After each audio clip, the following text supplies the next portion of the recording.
Amanda had such a headache. It pounded through her brain.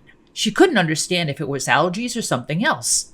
The last couple of days, she felt terrible, and she didn't know why. She had hoped she didn't catch the flu from someone at work. She saw that her vet tech was sneezing up a storm last week. That's when it hit her. Full force.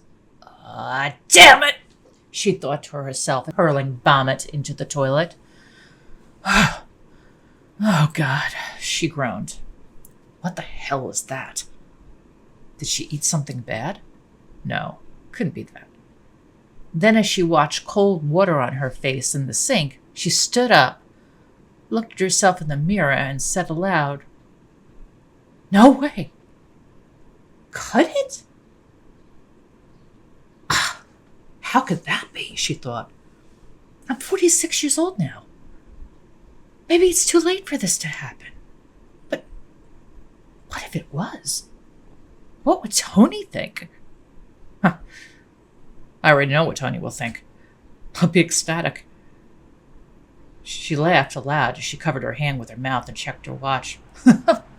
Oh, damn it. Gotta go, she said aloud. She needed to be at the clinic by 10 a.m.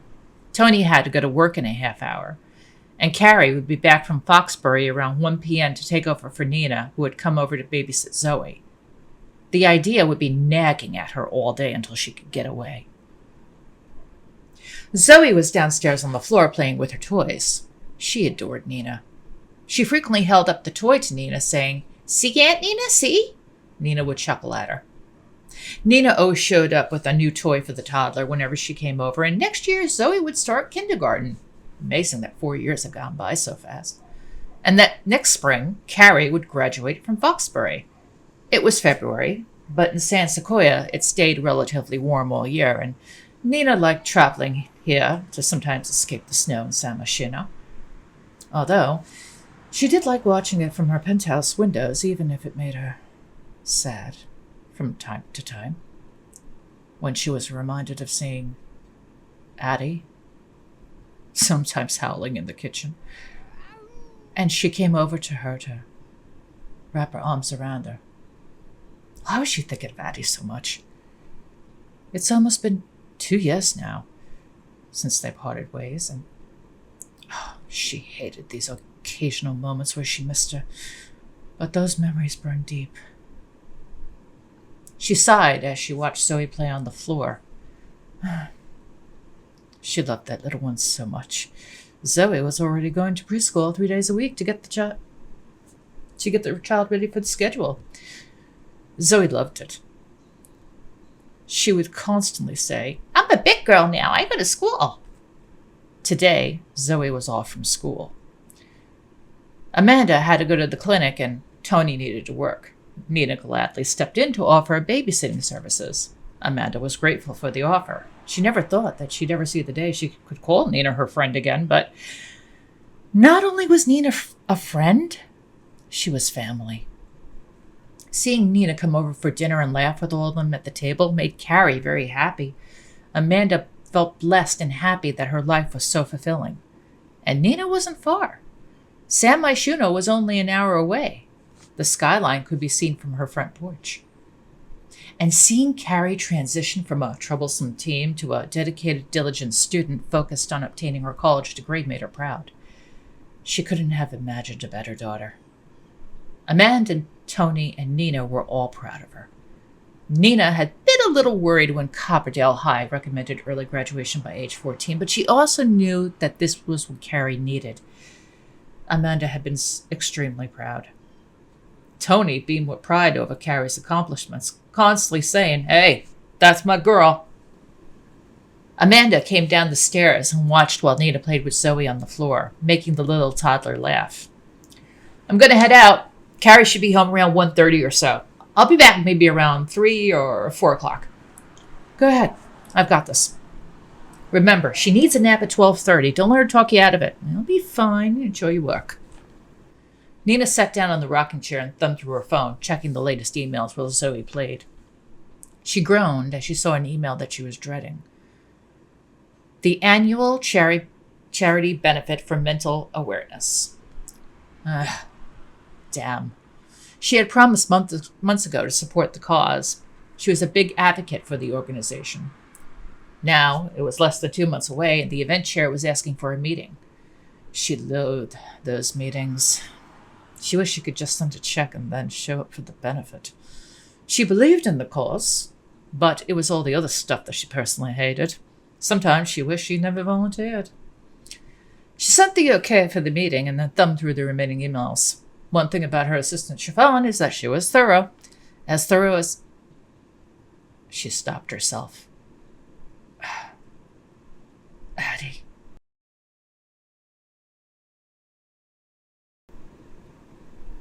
She said aloud.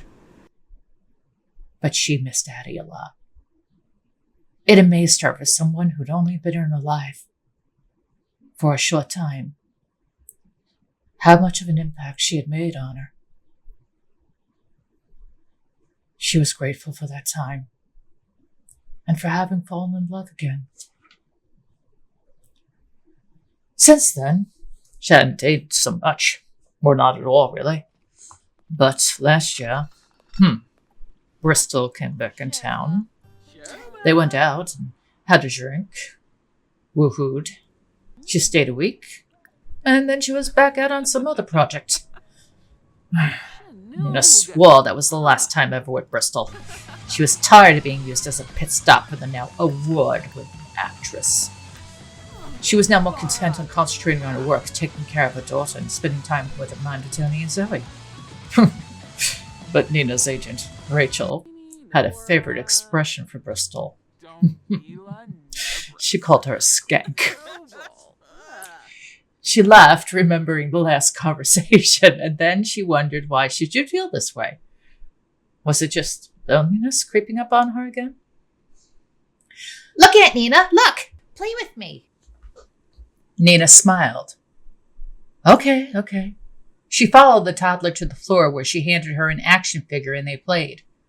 So what if she hadn't had a relationship in 3 years? She had something far greater. She had her family.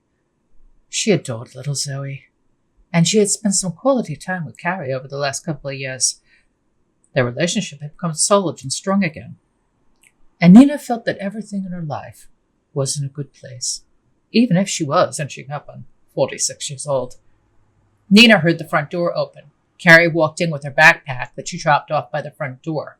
Floof came running over and jumped into her arms, licking her face. Carrie laughed, responded with a hug, and kissed the dog, placing her on the floor. Hey, kid! Carrie called out as she crouched down and extended her arms. Cowie! The 4-year-old yelled as she ran over to her and hugged her. I missed you! Yeah, I missed you too, kid, Carrie told her with a smile. Hey, Mom, she said as she stood and hugged her mother. Hello, darling. You're back early. I thought you weren't coming home until 1:30. The professor called class out early, Carrie said. We have a huge exam coming up, so he wanted us to get a jump on the studying. This term has been a killer, to say the least. Can't wait until it's over. Can't believe I'm graduating this year. It's gone by so fast. Nina smiled. Well, at least you have the weekend to catch up and relax a little. Yeah. Drake wants to take me out to the burger bar and the movies. He's graduating high school this year. His prom will be in another 3 months, Carrie said. Totally looking forward to this weekend. I haven't seen him in a week, and I think tonight he's going to do the promposal. Oh, you do you? Listen, I have a charity benefit coming up. Would you and Drake like to go? It could be fun, Nina said. When is it? Carrie asked. It'll be in April, 16th, a Saturday, Nina said. Huh, definitely no way, Carrie said. I will be knee-deep in final exams for the term. I wish I could, Mom, but I've really got to focus in on that. I understand. I wish you would reconsider taking a break. You work so hard, Carrie. Mom, you and Mom both say the same thing, but I know I need to do this. The competition for that program is super fierce. I've got to be at the top of my game, Carrie said with a smirk. Nina smiled. There it was. That undeniable smirk she got from Amanda. Aside from the blue skin, Carrie resembled Amanda so much as she was inching closer to adulthood. You are your mother's daughter, she said with a smile. Carrie smirked and said, "Yeah, I'm yours too." "Hey, you want a drink? I hope Nana Alexa sent more seltzers," she said as she opened the fridge and looked around. "Ah, this one is perfect. Chocoberry fizz, I love it," Carrie said as she took out the bottle and drank from it. This one's great. You want one?" "No, thank you," Nina said. "I suppose I should get going. You'll be able to watch Zoe until your mom gets home from work, right?" "Sure. But why don't you stay? It's been a few days since I've seen you last. I'm home early. Be nice to catch up," Carrie said as she sat down in an armchair. "Sure. I could stay a while," Nina said with a smirk. And then she and Carrie sat down to have a conversation while Zoe played.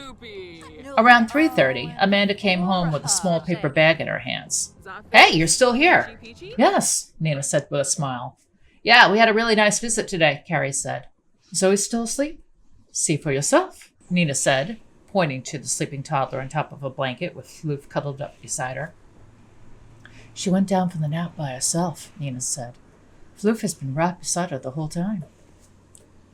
Amanda smiled, placing the bag on the table as she walked over and bent down, giving the toddler a kiss.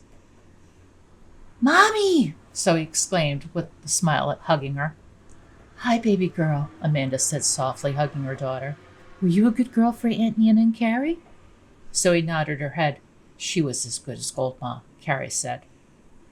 "I suppose since you're home now, I'll be heading out." "Ma, stay for dinner," Carrie said. "You sure?" Nina asked. "Sure," Amanda said. "I was going to make chili tonight, so..." "Wait, say no more.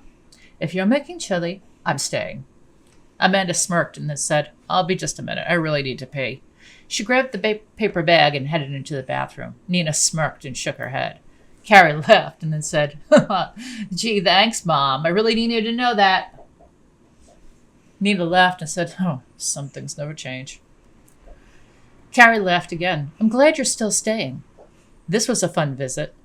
I like that we could talk like this." "Oh, I'm happy we could talk like this too, my darling," Nina said. "But please promise me you'll take a break soon.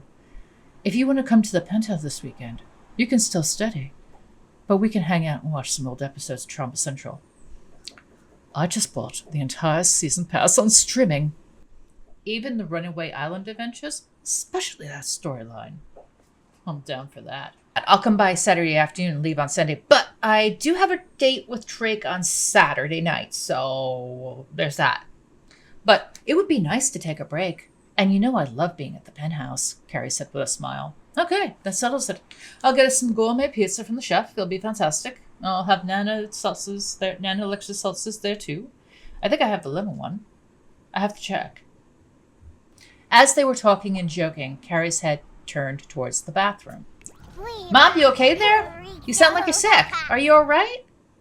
There was silence, and then Amanda said, I'm fine, honey. I'm just pregnant." "Wait, what?" Carrie asked with wide eyes, looking at Nina and then back at the door. "Pregnant," Amanda said as she opened the door and smirked. "Really?" Carrie asked. "Did you just find out?" Amanda nodded with a smile. "Can you believe this? I had been feeling lousy for a week, and then..." Nina smiled, covering her mouth with her hands. "Amanda, that's fantastic." "Are we the first to know?" Carrie asked. "Yes," Amanda said. "Can I be there when you tell Dad?" Carrie asked. "Me too, for that matter," Nina said with a smile. "Sure," Amanda said. "But don't say anything to anyone else until I talk to your father." "Deal," Carrie said. "You got it. But I get to tell Leah tomorrow." "Nina, Leah lives right around the corner from me. You tell Jada." "Okay, fine, I'll tell Jada. You tell Leah." "Okay, and I'll call Mom and Dad. And I'll call Alexa. And I'll tell Drake," Carrie said. The four of them sat at the table and had a nice supper. They laughed and talked. It was so much fun. Zoe sat in her booster chair and ate at the table. At 7 p.m., Tony came home from work. He seemed tired as he walked in and stretched. Amanda came over to him and hugged him, kissing him gently. "How was your day?" "Terrible," he said. "The ball was full of idiots. I swear, if I could quit tomorrow, I would." "What's all this?" he asked, looking around. "You and Nina and Carrie have a party?" "Hi, Tony." Hey, Dad. So, what's going on? Well, I'm pregnant again, Amanda told him with a smile. What? He asked back. You're going to have another baby?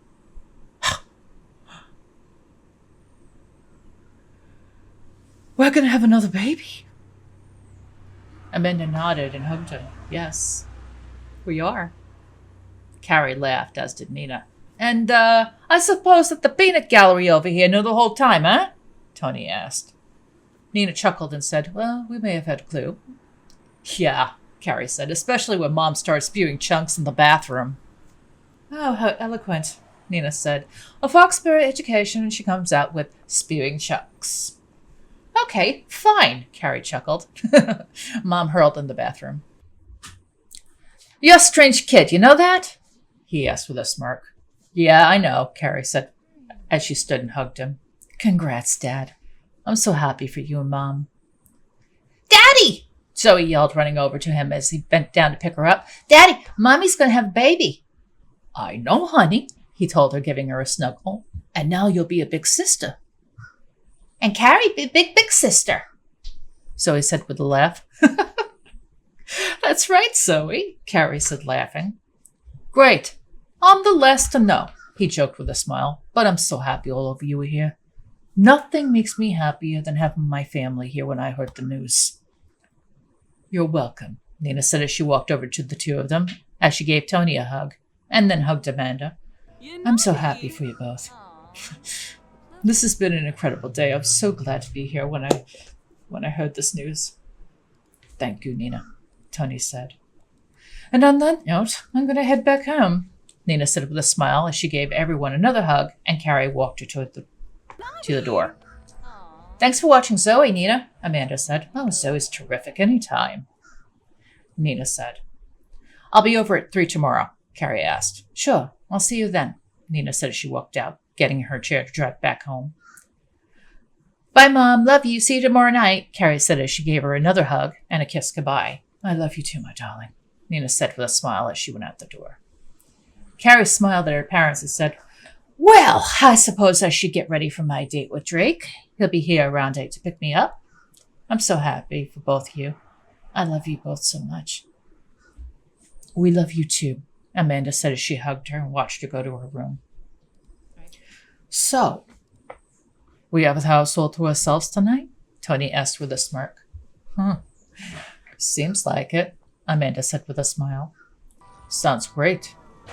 Give her to me. You sit down and eat. Nah, I'll put it to bed. Just keep it warm until I come back down, he told her. Okay, honey, she whispered, as he carried the toddler upstairs to bed. That's going to end Chapter 2 of Season 2 of Nina and Amanda. Did you see that one coming? I think you did a little bit in the beginning when we saw Amanda vomiting into the toilet, and I tried to shoot her from behind as much as possible so as not to give it away. But the good news is that Amanda and Tony are expecting their second child, and it's going to be making their family a little bit bigger. So what's happening on the third episode? Well, you got to watch and find out. But I hope that you enjoyed today's content. And if you did, please like, share, subscribe, click notifications so you always know when we're coming out with another episode. Once again, I thank you for all of your support. You guys are wonderful. You help this little channel to grow every day. It's all because of you. And I thank you profusely. Until next time, this is Jen, the GXSimmer. I hope you have a great day or night. Take care. Bye-bye.